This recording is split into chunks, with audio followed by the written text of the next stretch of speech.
Now, relations between Asian economic and political giants China and Japan couldn't be more toxic than they are today. Well, still in all, there have been attempts to try to smoothen relations, and the latest attempt came as Chinese New Year approaches. Well, let's find out what this is all about from the China News Agency. Japanese Prime Minister Shinzo Abe sent his greetings to all Chinese people living in Japan, hoping them a happy Chinese New Year. He sent his greetings through 3 major Chinese language newspapers based in Japan.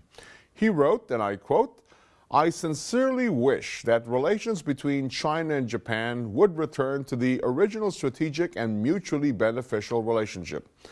Japan considers relations with China as one of the most important.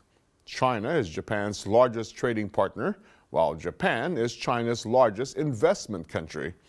Japanese-funded enterprises in China provide employment for 10 million Chinese people.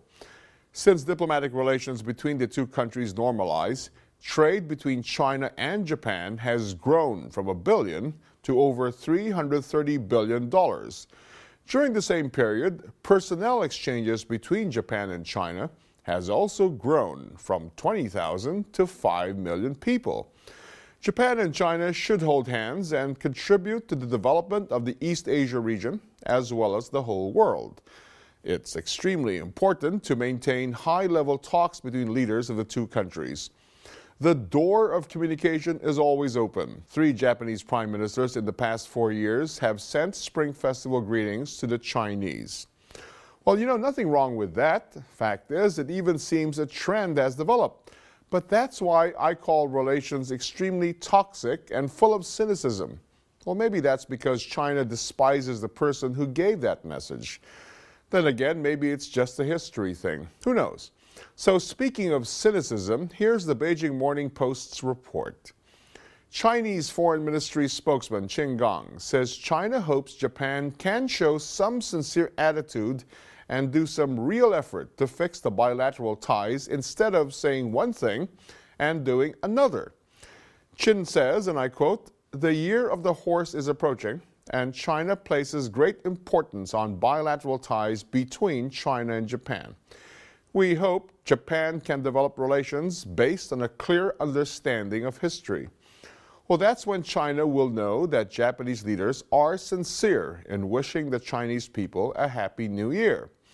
The leader should have said, "I will stop doing wrong things immediately. I will correct my mistakes immediately. And I will never visit the Yasukuni Shrine." He added that Japanese leaders' so-called active pacifism actually means military buildup. He explained that their remarks are meant for Japanese audiences, but unwittingly create tensions with neighboring countries. He said such intent is dangerous. He stressed that China and South Korea strongly oppose actions by Japanese leaders, like visits to the Yasukuni Shrine, because these countries want to maintain peace and stability in the region and to maintain the international order since the Second World War. He also said the world cannot afford another world war, and all peace-loving countries should pay attention and oppose acts of Japanese leaders which might lead to another war.